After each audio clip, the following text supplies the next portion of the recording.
everybody. This is Welcome Back to America. I am DB Frick. It's Millie Michaels. This is our 10th show. This is our season finale. Really? I can't believe that we've been doing this for over 2 months now, this show. Feels it's been like great. 2 weeks. It's been great doing it with you. Very good. It's been awesome. We have a lot of show for you tonight on Welcome Back to America. We love our guests. We love our audience. We do. But one of the other things that we love is news. Yes. And Millie, every week, brings us some awesome news. So what's going on in the world today, Millie? Yeah, well, you know, in Louisiana, there was a man who dressed up like a chipmunk and held up a pharmacy by gun. You know, he was gathering all the narcotics, and he was foraging for cigarettes and this and that, and then he hightailed it out of there, and he went to go play. I guess he had a gig with Alvin. I don't know. I wonder on the APB if it was like, we've got a chipmunk. We've got a chipmunk on the loose. Look out for a chipmunk. And they were looking for cartoon chipmunks? Yeah, like Alvin, Simon. Alvin! What else? What other news do we have? Looks like you got a lot of great stuff. Did you know that black licorice kills? Yes. There was a man in Massachusetts. He ate like 12 ounces a day for 3 weeks. And because it lowers the potassium, he went into cardiac arrest and died. Do you think maybe it was like an elaborate suicide? Like just like suicide by deliciousness or something? I think that he just liked licorice. What a delicious way to die. What a good gift to give someone. Yeah. I know what I'm getting you for Christmas this year, Millie. And I'm not going to eat it. Anyway. So, you know, times change, and thank goodness for that, because parental techniques have really gotten so much better now, you know. Let's take a look at some yesteryear pictures. Oh, here's a car seat. Oh, I mean a pinball machine. No, I mean like a roller coaster. Yeah, that's pretty hilarious and so dangerous. Like, you stop it all, that baby's done. Face plant into the fake wheel. Yeah, couldn't they put the wheel a little bit lower? Yeah, he can't really get to it. Very awkward. It's the same thing they used to put over so they sit at a table. It's the same idea. Very nice. Yeah. I like his hat. Cute, great hat. Love that hat. I'd wear that. So, next picture. So, you know, let's say you are babysitting and then you want to go rock climbing. You really can. All you need is a rope, and you can tie the child behind them. I don't know if they can do this now, but back then, look how much fun she's having. It seems like a kidnapping to me. It just looks like something really like he's got to get through the forest, or he's trying to save her from people. She has a map that's tattooed on her back or something like that. I think she just wanted a piggyback ride, and he says, hey, let's do it this way. I think it's great. I love that a father would be doing that with their daughter. That's a beautiful picture. Yes, that is beautiful. Next picture is of me. I went with my mom to work, though that's not my mom, and my mom really didn't work at an office, but somehow some lady put me in a drawer. That is hilarious. You can tell it's you, Millie, because you're sleeping. I know. That's how you can tell it's Millie. I was such a good baby. Yeah, I bet you were. And, you know, I still like to sleep in drawers. Okay, yeah. I like to sleep naked. Right, we all have our everybody's got something to do. Right. Okay. Next story is about a Utah man that he stole a car or a truck from 7-Eleven because he needed to get to the Colosseum in Italy to meet up with some alien diplomats in a spaceship. The problem was this: he had so much guilt, he went back to 7-Eleven to give the truck back, where the owner punched him in the face, and then he went to jail. And if I've learned anything from where I'm from, it's that once you start a crime, finish it. Don't let it linger. Don't go back and try to just finish it. That's my advice for criminals out there. Yes, definitely. And I just want to know, how is he going to drive through the ocean to get to Italy? I mean, I'm sure Elon Musk is working on something to make that happen. I would think so. Do we have any other news? No, that's all. That's the news for today. That's the news for today. That's the news for today. We have so much show coming up for you today. We have several amazing guests. We have Scott Pappacurie.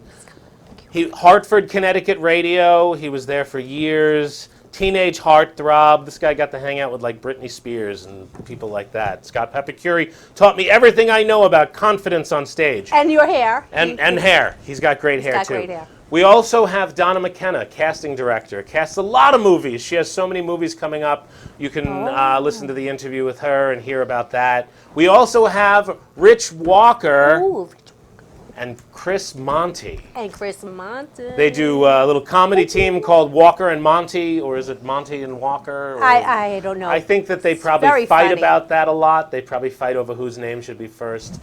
But we Very got funny. a lot of shows, so thanks for checking out Welcome Back to America this year. Thank you, Millie, for the great news. Thank you. No, thank you, Thank Millie. you. No, thank you. Thank you. No, Millie, thank you. Everybody. Thank you. Millie, seriously, Oh, thank you. you know what? I just What? wanted us to do this.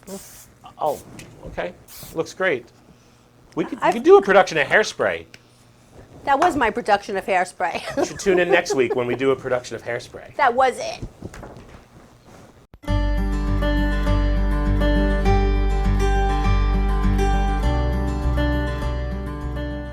Many know of the storied past of Sagamore Hill, several hundred acres of homestead nestled in Oyster Bay, Long Island.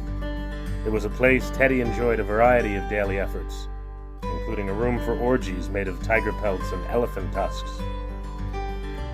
Teddy spent much of his time on the hill reminiscing to locals about being with the Rough Riders and his sexual conquests on that hill. Teddy would sometimes spend hours fantasizing about clown porn.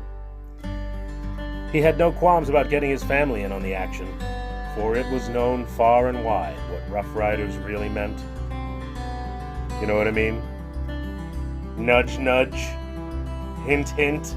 Wink, wink. Seriously, guys, do you know what I mean? Because I have absolutely no idea what I'm talking about here. So help me out. I recall hearing the tale of one D.B. Frick who was trotting up and down the hill as he coughed his way to his first time with a young lady. He had been imbibing with her for many hours, and then decided it was time, but he could not find his prophylactic, so he trotted even faster back to the car, tripping, coughing, and falling the entire way, much like a gentleman would. Teddy wasn't the only one to take advantage of the hill's plush land, but for when DB's asthma took hold and he returned up the hill, at arrival, he passed out to his lady fair. DB wasn't just any ordinary man. He was a dapper man about town, easy on the mustache. When DB took up this race with asthma and deflowerment, he took a task Jesse Owens couldn't accomplish. DB saw his second chance with another lucky lady to go up that very same hill. This time, there was no asthma attack. However, as he reached the point of climax during lovemaking, they heard the sound of approaching bagpipes. A funeral procession had paused just in time to see them in the midst of passion. And yet there's more. He auditioned for Oprah's game show, Are You Normal America? And he competed with his story about how he could not lose his virginity at Sagamore Hill. He lost to a man, 85 years old, who had a story about having sex with a hot 25-year-old woman during the funeral of his 85-year-old deceased wife. Not much is known about DB, despite this 12-volume documentary by Ken Burns. But one thing is for sure. Oprah Winfrey heard a story about DB having sex, and that is worth its weight in gold.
Hey, everybody. This is Welcome Back to America. I am DB Frick. I'm here today with one of the funniest guys that I've ever met. Very lucky to have spent some time cutting my teeth in comedy about 15 years ago and got to do some radio with this guy was the voice of Boston radio for a long time. And he's taught me everything I know about confidence on stage. Ladies and gentlemen, Scott Pappacurie. Hey, how are you doing, man? It's good to see you. Oh, it's so great to be on your show. You know, I am so technology bad that I couldn't believe when it went through. I couldn't believe we were talking. I'm so excited to be on your show. I really am. Yeah, no, I'm glad you're here too. I want to get right into it with some questions about your comedy and coming up. And what was the first joke you wrote? Do you remember the first joke you wrote, or the first joke you told on stage, or your first experience on stage? My first experience on stage, and you know where this place was at Chuckles Comedy Club in Mineola. Which burnt down 2 days ago. It burnt down. Whoever bought it and turned it into another place, it just burnt down. It's crazy that you would bring that up. It's called Italian Lightning, DB. The first time I went up, I mean, I got to be honest with you, I had 150 of my friends there, and I'm not kidding when I say that. I was just out of high school. I went up, and they wanted to put me on last. Peter Bales was the host, a good friend of ours. Mm-hmm. And I drank probably 15 Long Island iced teas, and that gave me the kind of level to go up there. I did 16 minutes. And, you know, from the beginning till now, the wind is right for dick jokes, bro. I mean, I'm not trying to get the wheel. I've been a dick joke guy my whole life. And I told a few dick jokes and went from there.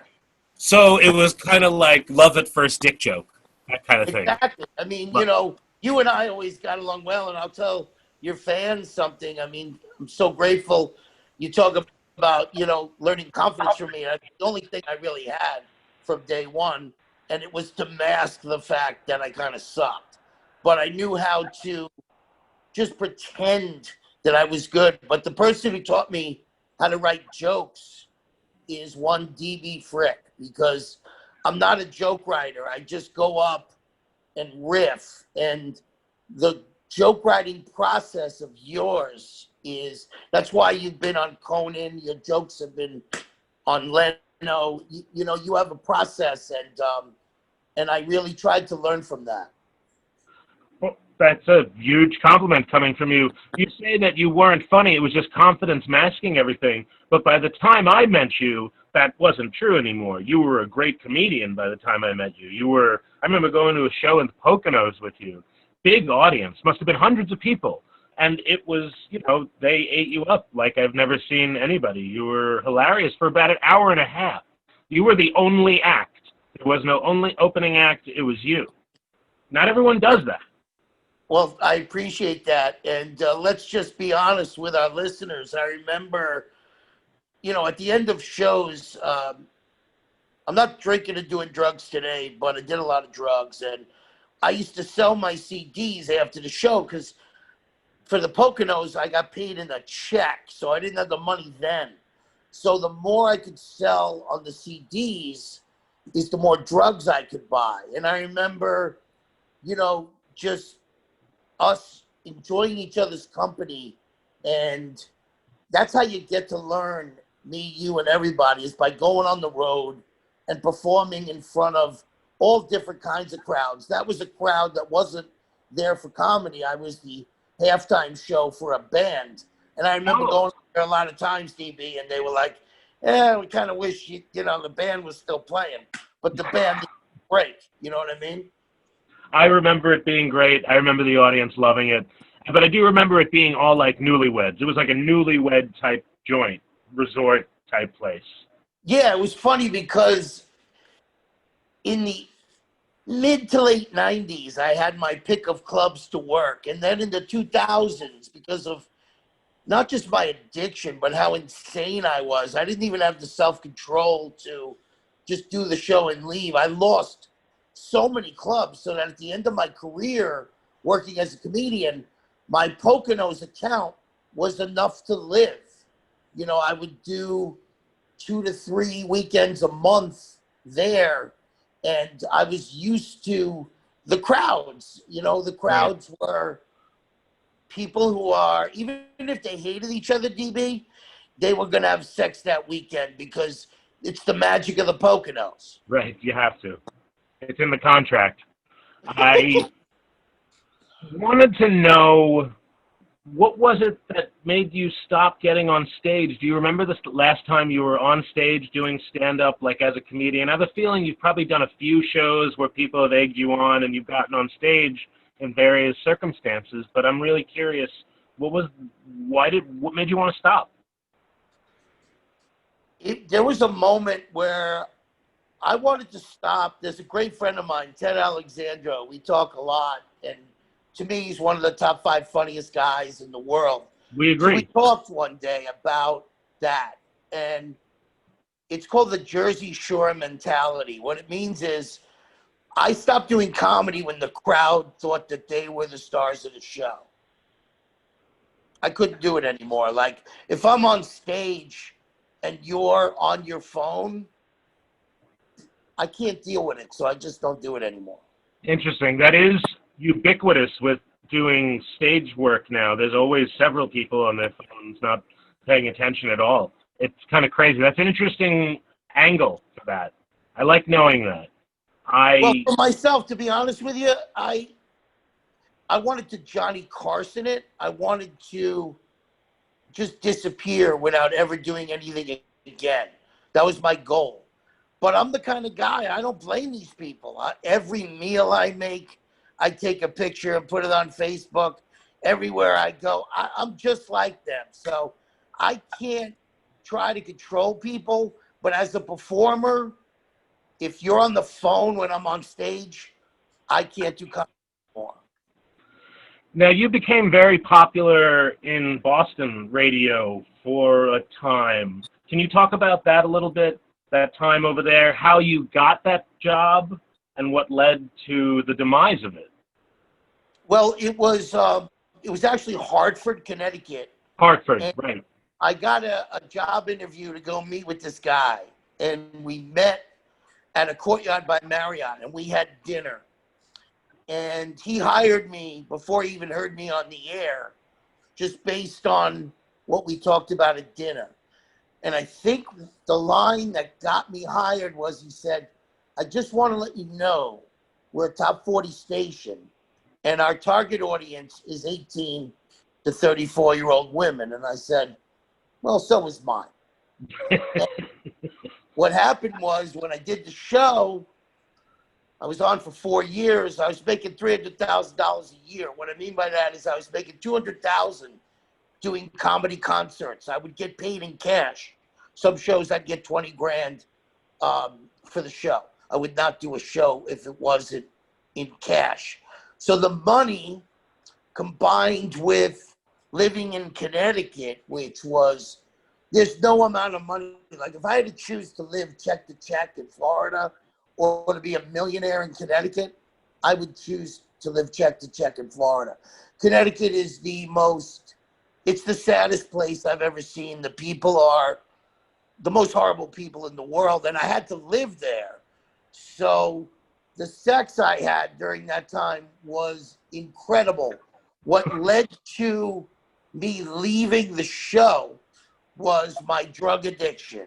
I got fired for getting arrested in a very public arrest. And after that, that was in 2000. After that, I still made a living doing comedy, but I was a very self-destructive,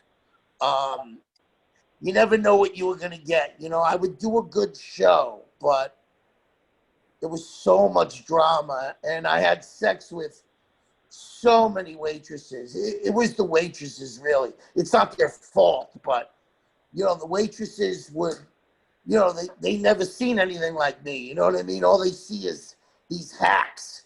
And I'd walk in, and they were like, "Holy shit, you're so funny." And I'm like, "Well, yeah, it's time, And good looking. And good looking. Some of those pictures, you look like you picture you standing next to Britney Spears, and you look every bit as much of the teen heartthrob as Britney Spears.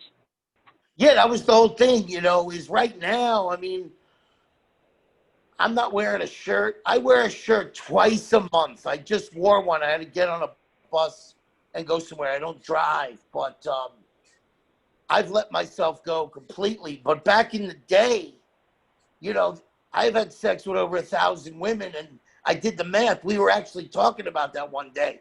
You inspired me to do the math.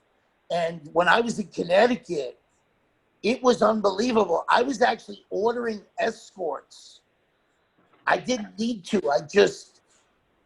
When I got fired, I had about $800,000 left to me because I also made a lot of money in the market then.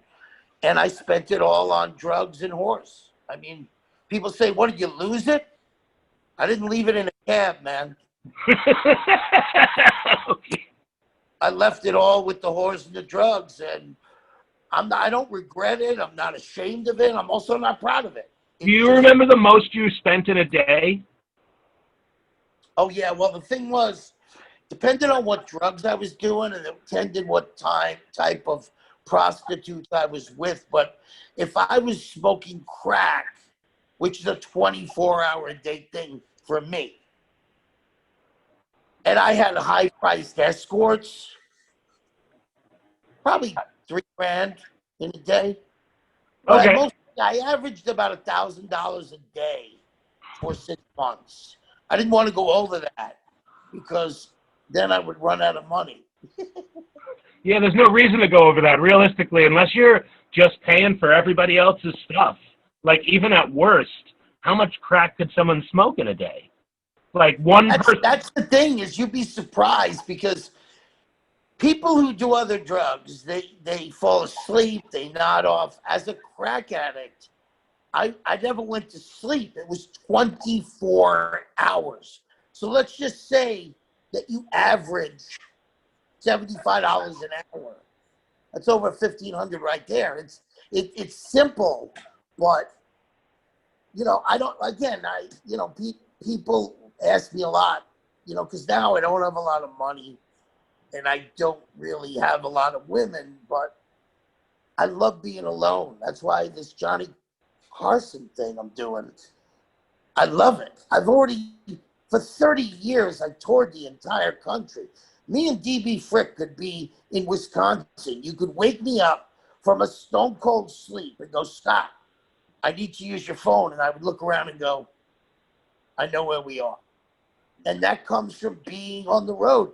I can't do it anymore, man. I still do shows. I'm more into Christian comedy now. What was it that got you to stop doing drugs at that level? Money. Okay, good answer. To be honest with you, if I had a lot of money right now, I'd be doing a lot of drugs. But I don't have a lot of money. I'm never going to have a lot of money. I admire you because you're pursuing your dreams, and your show could bring you $50,000 a month. I do everything I can to not go viral. I mean, I won't even release things that I've written because I think they might go viral. I just want a Johnny Carson, man. I just want to fade out. Hey, how many shirts do you own? How many what? How many shirts do you own? You say you're never wearing any shirts. Oh, 2. One is a pink golf shirt, and the other is this black, African-American golf shirt I have. That's the one I wear on special occasions. Yeah. But I only wear a shirt twice a month. It's so hot here, DB. Yeah. Like people in New York, my friend said to me, it's hot here too. You don't know what it's like to live here. I had a dog, and in the month of July, I would try to take him out past 10 a.m., and he would just look at me like, I ain't going out there, man. And it's that hot. It's that hot, but I don't care. He just goes to the bathroom on the floor in the kitchen. What do I do, DB? I'm not roofing. I got to go outside and withstand a 3-minute cigarette session. I mean, I'm not complaining. I'm just saying, the people who have to work outside and the people who have to go out and do things, it is so hot here, bro. I mean, I'm sweating like Paris Hilton playing Scrabble. That's how hot it is. Scott, thank you so much for coming down and chatting today, and thank you for not wearing your shirt. I appreciate everything that you've given, everything you offer. It's great to still have you on the planet. I'm glad you're still alive and around and still funny and still here. Yeah, it's great talking to you today. Thanks for coming down. You as well, my brother. Continued success. We'll be back with Welcome Back to America right after this.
Hi, everybody.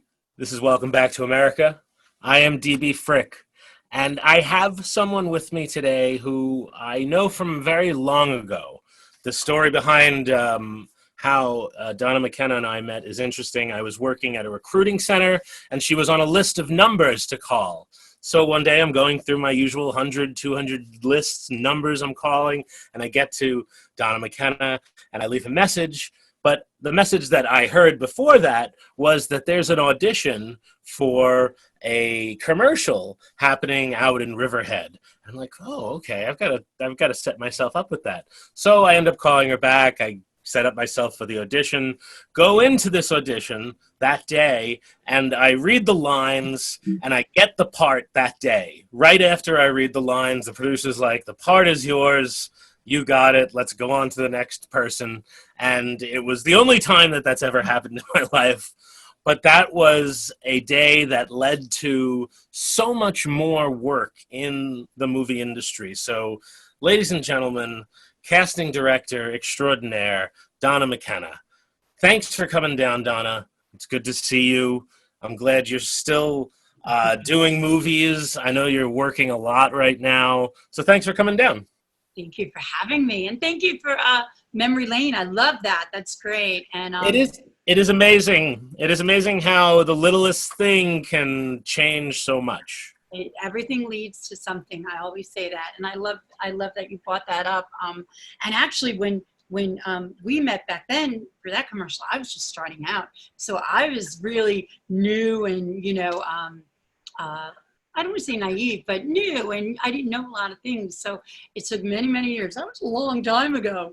And I remember the commercial was great. It was Splish Splash, remember? Yep, it was a Splish Splash commercial. I even remember my line was, it must have been at least 6 stories high. And I have the commercial somewhere, and if I can find it, I'm actually going to put it on this episode. We'll see what happens there. That's amazing. We'll see what happens there. Well, you look amazing, and thank you for having me. You look amazing, too. And it's your anniversary today, which... Thank you for making the time to do this on your anniversary. That's a very big deal. You have you're going to a dinner, I believe, right after this. Yes, thank you so much. Yes, it's our 36th wedding anniversary. So thank you. Yes. We both know that you've been doing this over 15 years. It has to be over 15 years because I think I did that. That was in 2005 or something like that. I was curious after that, what was the thing that pulled you in and you were like, all right, I'm going to do this for good. I got to do this. This is a lot of fun. I love choosing who's going to be in these pieces and movies. It was, all the people that hired me and gave me chances and let me be creative. It was the creative aspect. of the industry. I love collaborating with my colleagues and creating to put together a great cast. And that's basically what it was that pulls me in. It was, you know, I got to do something creative, and I didn't have to just sit in an office all day and take phone calls or look at headshots. I really got to be creative and be involved in the whole casting process. And it was by everybody that gave me an opportunity too. So even before you started your own company, you were working for a casting agency before that and did some work there. Yeah, it's a casting company. I started out in background casting, and then I got more and more involved into principal casting. So yeah, it was just like people, you know, giving me opportunities. There was a lot of opportunities, and every opportunity led to another opportunity, like you said, and it just kept building and building and building. And then all these people that I met, you know, that came into my life, they helped flourish my career. You've worked with a lot of very big names. You've done movies with Eric Roberts. We even were speaking before this. You've done 4 movies with Jackie Martling. Yeah, I think 3 or 4. I was trying to think. I think 3. Adam Ferrara. Movies you've cast have won many awards. Do you have anything that's in the Long Island International Film Expo? Coming up? No, because our films, the films that I did, we are going to be premiering at like Toronto and the other festivals, and they have to be the first run festivals. So I used to always have films in there. Absolutely. Right. It's a fabulous festival, and you know, I've won awards there. And yes, they're still doing it. Yeah, they're doing it virtually, which I commend them on it. That's amazing. When I'm not producing, I don't have a say on what festivals, and a lot of my films, thank goodness, go right to streaming, so we don't have to do the festivals. I have a film coming out on October 8th, which I'm really proud of, called Chronicles of a Serial Killer, and that'll be streaming on every platform. And that stars Brendan Sexton, DMX, Jack Scalia, oh my God, Robert Clohessy, Steve Stanulis, so many people. It goes on. I love those names, and I'm glad to hear that DMX is working. That means he's doing well. Oh, Jimmy Russo, James Russo, who's amazing back in the day from, I mean, Donnie Brasco and, you know, all kinds of films. And it also has someone else. Constantine Margolis, who's an American Idol, you know, contestant. That'll be our second or third film together. This one. No, I think it's our second film together. We have another film that's out right now, which is doing very well on Amazon, called The Fifth Borough. And that stars Tara Reid, Al Sapienza, James Russo, Anthony Mangano, Joey Russo, a bunch of people. Wow, that's great. Constantine's in that one. Vincent Young. I mean, that name goes on and on. That I'm really proud of too, because it's doing really well. While everybody's in quarantine, they're watching it. I have actually, there's 3 films right now that people are really watching on Amazon Prime and Amazon.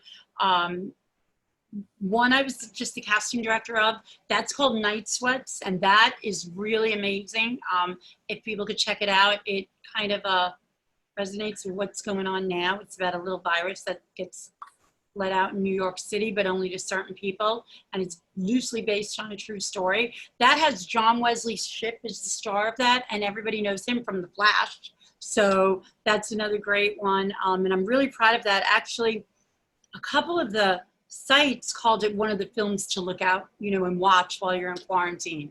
So that's great. That's awesome to hear that you have so much during a time where it's difficult. Like this is a very difficult time to have work or to have anything coming up. So to have so much work. Yes, we're very grateful for that.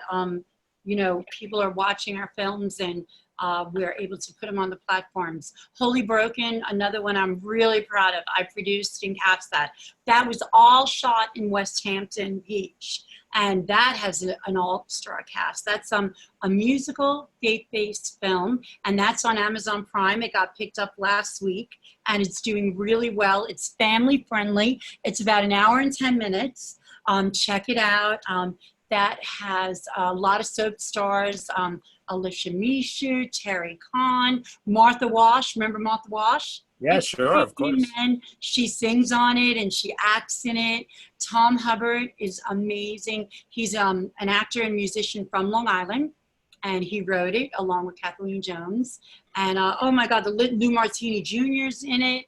The list goes on. Lou Martini Jr. Yes. I used to see him at Westbury Music Fair when I worked there like 30 years ago. So many people in it. There's people, That's Nina great. LaFargo from Broadway. There's Broadway people, TV people, soap people, and film people. And if I forgot anybody, I'm really sorry, but check it out on Amazon Prime. It's Wholly Broken with a W. WHOLLY. And you know why it's called that? Because we're all broken. You know? Right. I like the metaphor. All broken people that come together from all different walks of life. And they do it with music. So yes, very excited about that one. That's an amazing body of work to have coming out. I like the sound of that last film there. What are some of your favorite movies? That you like, favorite movies that anything out there? That not that I've done, right? Other maybe things that you haven't done this. I love, I love all the, Scorsese films. One of my favorites is Thelma and Louise. I just love it. Another one is Legends of the Fall. The Notebook. We're watching all week crying. I needed a good cry. So, of course, I put it on twice this week, You watched Legends of the Fall twice this week? No, that was The Notebook, not Legends of the Fall. Oh, okay. I did Legends of the Fall in quarantine. I just love movies, all kinds of movies. I love independent films. I love supporting, my colleagues. And there's some amazing independent films right now streaming on every platform. So I'm thankful for that because, in all honesty, Dan, I think if we weren't in quarantine, a lot of people might not have saw our indie films because they bypass it. And I really believe it. I believe the quarantine has helped, Yeah. You can only watch so much of Stranger Things and, Ozark and, the other one, Handmaid's Tale, which I watched twice on quarantine. People are constantly searching for other things, other places to get their materials from. Where do you see film going, and how long do you think it might take before it gets back to normal? And do you think it can ever get back to normal? Is there a new way that it has to be? Are there certain things you can't do? Well, we have to, of course, abide by all the COVID rules. And, by everything, we have handbooks that are like this thick. We have to have a COVID compliance officer on set, a medical person. So it's a little different, but, oh no, we're coming back. We are. You know what I tell everybody in the industry? They're always like, oh, what if we don't come back? Or what if, I said, we're coming back because what did everybody do in quarantine? They watched our movies, they listened to our music, they watched our podcasts. They need us, So we're back and we are coming back, right now, slowly and cautiously, but we are. We were scheduled to do a film, which I'm so excited about, called Red Money. It's really cool film. We can't do it because they won't meet the COVID guidelines. And we already had signed Kevin Dillon to star in it and Busta Rhymes to star in it. We can't do it right now, not right out of the gate because it's a little too soon. So we put that on the back burner, but we're getting ready to do a film called Stripped, probably in November. And I'm really excited about that. And for all you 80 fans out there, I'm hoping to cast a lot of 80 icons in that one. As long as the travel quarantines allow it. See, that's another thing, we have to abide by everything, all the rules and the safety items and the quarantine rules. So luckily, we have a lot of 80s icons that live on Long Island and in New York. And in New York, and they have homes in both. Right. That's a really fun, not a film, something I never thought I would do, but never say never, a reality show. But it's a cooking reality show, and it's called Meat, Sweets, and Treats. And it's MEAT, and it's cooking with CBD oil. So look for that. Interesting. Oh, that'll definitely get a lot of viewers. Yes, I would think so. check that out. And people have stories, with their reasons why they're taking the CBD oil, and it was very heartwarming and heartbreaking for me to interview people and hear their stories. And I felt their pain, you know, what they were going through. So. That's a beautiful sentiment. Thank you so much for coming down today, Donna. Thank you. And coming on our show. It was really nice to see you again after all this time. And I'm sure our paths will cross again in person. Oh my gosh, thank you for having me. Yes, thank you. And just also to plug a little of myself, I'm also, you know, we got to stay creative and positive. So I've been teaching virtually online all over the world. And I have virtual classes that I'm doing. So if anybody's interested in that, you know, I teach for various schools in New York City, the reputable schools, of course. And then also Pat Patterson, you could find her on Facebook. She hosts some of my other classes. That's awesome. Yep. I would love to check those out. I know you were doing some classes for the SAG Foundation here and there. Oh, yes, I love that. I think I'm scheduled for one coming up in like the fall. I always see your name on the list coming up. Yeah, Thank you so much, Donna. Thank you. Thank you, everybody. Stay safe. Wear your mask, please, and be kind to everyone because you never know anybody's story. You don't know what anybody's going through. All right? And God bless everybody. And I am going to baptize my grandson this weekend, so I'm very excited because I love knowing that. During the pandemic. Good luck with the baptism. Good luck with your anniversary dinner. Oh, thank you, Dan. So much for coming on. Love you. Be well. Thank you. Bye, everybody. Thank you.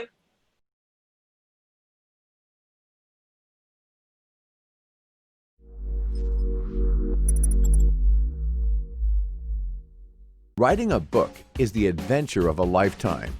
Red Penguin Books take pride in giving our authors a publishing experience that is stress-free and celebratory all the way. Some of our authors first approach us with no more than an idea for a book that's ready to sprout. Others submit completed manuscripts.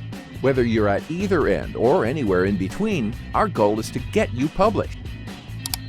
At Red Penguin Books, we offer options and opportunities that are unique in the world of publishing, and all of them are designed to keep you, the author we so deeply respect, in the driver's seat, unlike other publishing houses. So, if you want to write a book and are looking for a publisher, we've got you covered.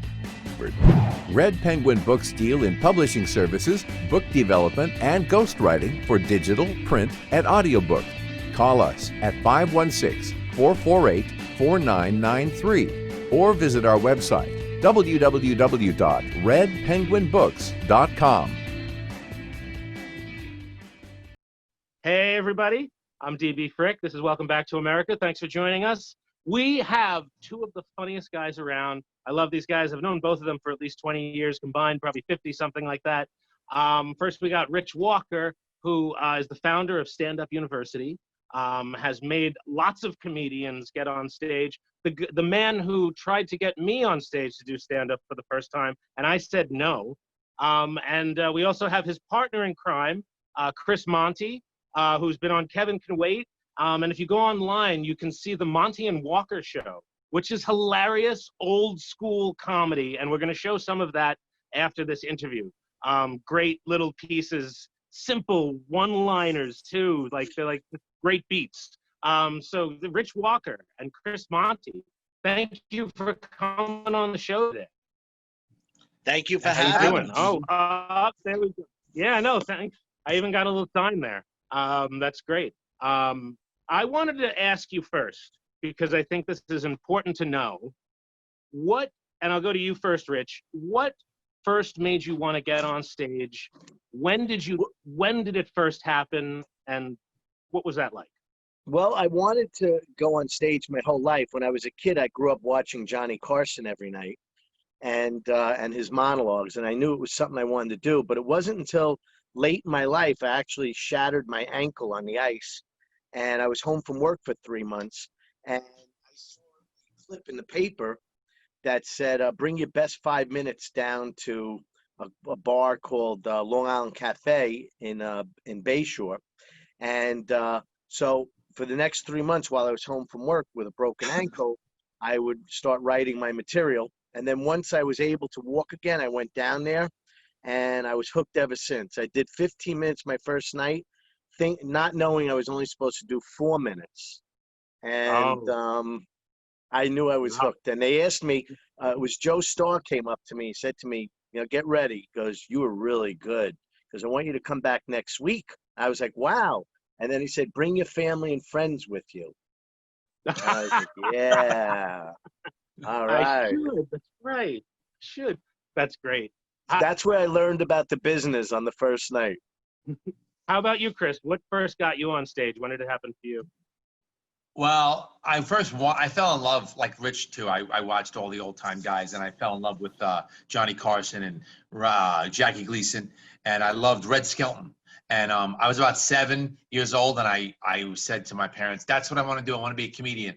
And so for the next 7 years till I was 14, at every family party, and his father said, "Over my dead body."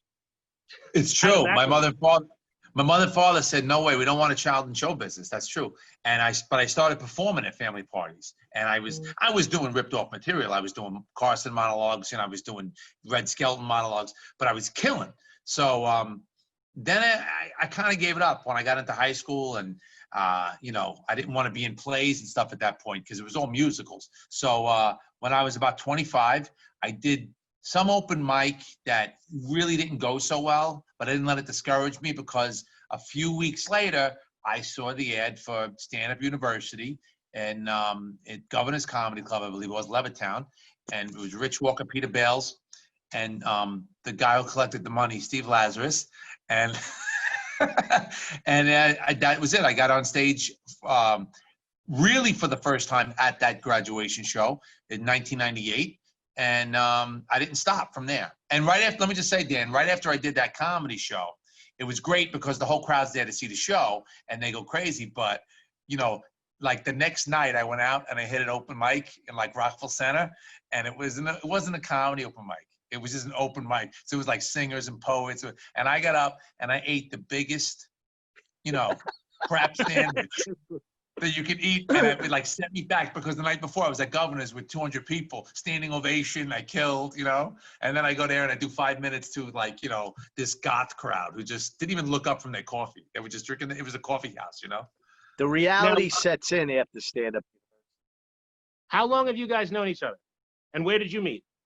Since then, since 98, we met in class, when Richie was teaching the class, and then I'll be honest with you, Richie even told me, and Peter Bales and those guys, when I first started, they said, you're going to see, if you stick with it and you stay in this business, you're going to see everybody you start with and everybody you meet in the beginning start to disappear, and you're going to see just the 1 or 2 people that have the courage and the wherewithal and the creativeness to stay with it.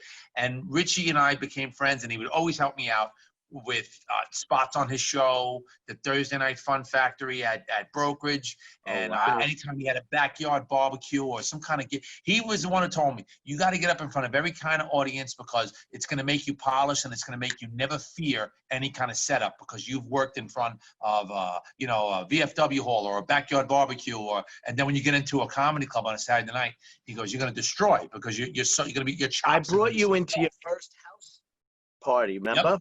In a living room. Yep. Never forget it. And then what he's not too proud of, and we do a little bit of it in our Monty and Walker show. We brought in 2 hillbillies to do a skit, but I'm proud of this. He's not, but we did proud of it. White Post Farms Fall Festival, and we were Rodeo Ricky and Montana Monty. I probably there. Many times I've gone to White Post Farms and seen you there. It's some of my favorite Long Island moments. Is seeing you there. That costume was great. I can see it right now. I can see the hat. I can see everything right now. Now, what we do in the new show, we do these hillbilly guys. But it's not that I'm not proud of it, Rich. I just wanted to interject that when we were doing it, it was paying the bills on the weekends. I just didn't want to be known as a child's performer because that's what we were doing. We're entertaining kids, and what we're doing now is more children's performer, child's performer, whatever it is. That's why I didn't want to be. See, and on the other hand, I wanted to take that and run it into a television pitch, which you don't see. And I just not a lot of people can see the big picture, and children's entertainment is big money in children's entertainment. Yes. Now that I can have get a like child and I see what they make, I'm like, we should have had the Montana Monty and Rodeo Ricky show. If they But asked on you the to be same the note- voice of Diego, you would take it in 2 seconds. Of course you Who's- would. I On the wouldn't same even- note, you guys are doing this project, this Monty and Walker project. Talk about that a little and how it came about, what influenced it, and why you're doing it. Go ahead, Rich. You answer. Well, Chris and I were talking one night, and we were talking about these old jokes, and the new generation doesn't actually tell jokes. I've never heard, any kids come up to me, or my kids never come up to me and say, "Hey, I got a great joke for you." It's kind of a lost Art.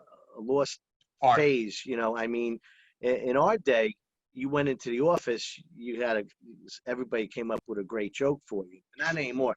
They have TikTok and stuff. So we wanted to bring all these old jokes to life. And also, we sneak in some bits that never worked in our act that would be funnier if they were acted out, like our funeral bit. I don't know if you ever saw that. We ever do a bit about, I never knew I used to do this in my act. I never know what to say at a wake. I'm so awkward. I once went up to the grieving widow and said, "Thanks for having me. I had a really nice time." "Oh, no, thanks. I had great seats. I sat right up front." And it went on and on. Is there a buffet?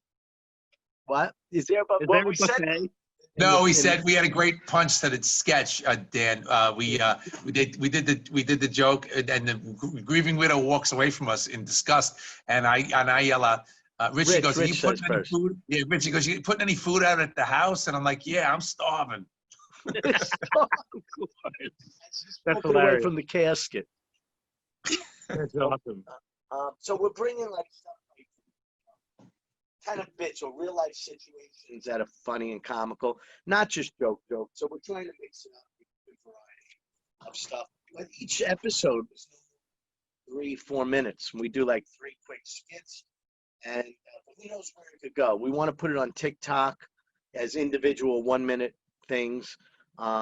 Yes, it's perfect for that. Perfect for that. As long as the president doesn't take it away. He's not going to take it away.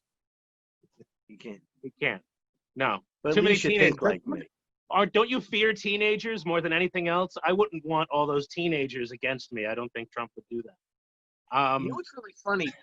The guy that does our website, my daughter made a logo. See it on the clip of Chris and I, like standing. You're cutting out a little bit, Rich. Okay. You're cutting out a little bit. Can you hear me now? Yeah, it's great. How about now? How about now? That's So, fantastic. but she made a logo, and our pictures are very young. Chris and I are very young on it. And I'm like, because she don't know how to paint or color old people. She can only do, like, we look like we're in our 20s. The logo. What? No, just let him know in case they didn't hear you. It's your daughter that made the logo for us. Yeah, my daughter. Okay, I get that. Okay. And it looks good. So, but the guy that does the logo. website goes, that may work on TikTok if you guys look younger. You may sell it quicker, De-age you like they did in The Irishman. They'll de-age both of you to look like you're 20. Oh, yeah, right. They can do So that's that. what the logo looks like. But now she made us a little older. She put some lines in our faces, and I don't know. How do you draw an old person? So We're gonna watch a little video of Monty and Walker right now, the Monty and Walker show. And I want to know, before we go, who were your inspirations as a comedian? Who did you like to watch? Who do you still like to watch? Rich. Go ahead, Chris. Okay, Chris. As I mentioned earlier, as a child, Red Skelton, who I could still go on YouTube and watch him anytime. I love Jack Benny. I loved Dangerfield and Carlin and Pryor. And today, you know who I love, and he's not really, I don't know if he's not old school, but I love Dave Chappelle. I just think Dave Chappelle is really, really brilliant in his comedy. I just think he really makes me laugh. That's nice to hear from someone like you who likes the old school stuff. Like me, I'm a big fan of the old school comedy, love Jack Benny, that type of humor. So I like hearing that you're also into Dave Chappelle. It shows I'm that into you're everybody, Yeah. How about you, Rich? I have to agree with Chris. All these names are great. I loved as a kid, I used to watch everybody, even reruns of Abbott and Costello. Like I said, I grew up watching Johnny Carson. Was my all-time favorite. I loved every Friday night when he would bring a new comedian on. I grew up watching Night at the Improv. I used to keep a little card on the top of my TV, an index. If I liked an act, like one was on that card, Adam Sandler, and a night at the Improv, and I said, if I ever work with these people, I want to tell them about the card on the top of my TV. But I ended up working with a lot of them. Gilbert Gottfried was on that card. And I said, you were on this card on my TV way before I did comedy, you know? That's great. I love But hearing there's this. so many of my favorites. My all-time favorite is Emo Phillips. Big I fan. I still opened love for him. him once. He's so odd, but Jay Leno said he's the best writer in the business. And Yes, his jokes are great beats. He writes great beats. Now, more Clever. importantly, who do you guys hate in comedy? yeah. No, I'm not going to make you do that. I'm not going to make you do that. We're going to watch a short piece from the Monty and Walker show. Really looking forward to this. It's really funny stuff. Stay tuned. Thanks for coming on, guys. You both are great. I could talk to you both all day.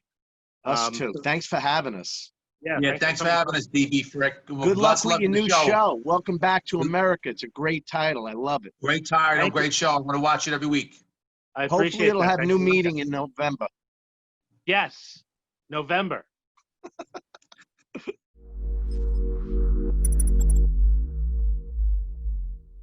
Me llaman Dan Pablo y hace más de 20 años me enamoré de una colombiana. Viajé a su país y conocí un estilo de café muy distinto, muy especial. Ahora tostamos cafés excelentes, con alturas y microclimas diferentes, resultado en una taza muy compleja y muy rica, un sabor nuevo en el mundo. Fue un éxito. And I even got to keep the girl.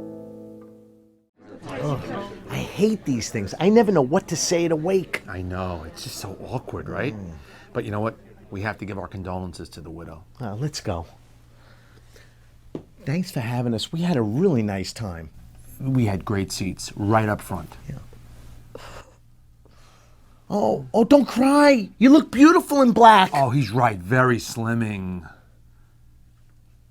Wait, are you putting food out at the house? Yeah, we're starving.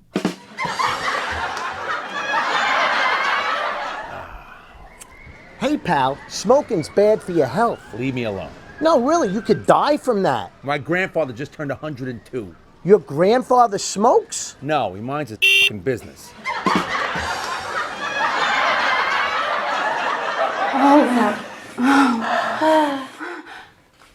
I don't know, man. I don't like coming to places like this. No, relax. I heard she's the best in the city. Yeah? Yeah. I don't know. Well, here goes. Go get her. Well, how was she? To be honest, my wife's better. Nah, let me at her.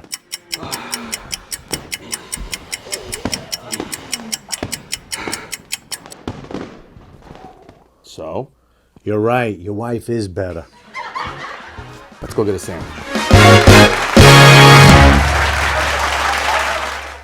I hate these things. I never know what to say at funerals. I know, me neither. But we have to give our condolences to the to the woman? To the bride, I was going to say. No, it's just so awkward. Oh. But we have to give our condolences to the widow. All right, let's go. Tripped over the... I stepped on my foot. Thanks for having us. We had a really nice time. Yeah, we had great seats right Wait, up don't front. step on the punchline. Okay, right? go ahead. Ready? Well, thanks for having us. We had a really nice time. Don't upstage me there with your face. Oh, fine. You look beautiful in black. Yeah, very slimming. Yeah. Is that funny? You look beautiful in black. Yeah, very slimming. That's great. Hey, are you putting out a spread at the house? Yeah, we're starving. Oh, Chris, you gotta hold one more second.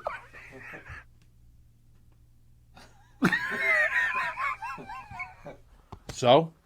You're right. Your wife is better. Let's go get a sandwich. Let's go get a sandwich. Your grandfather smokes? No, he minds his business.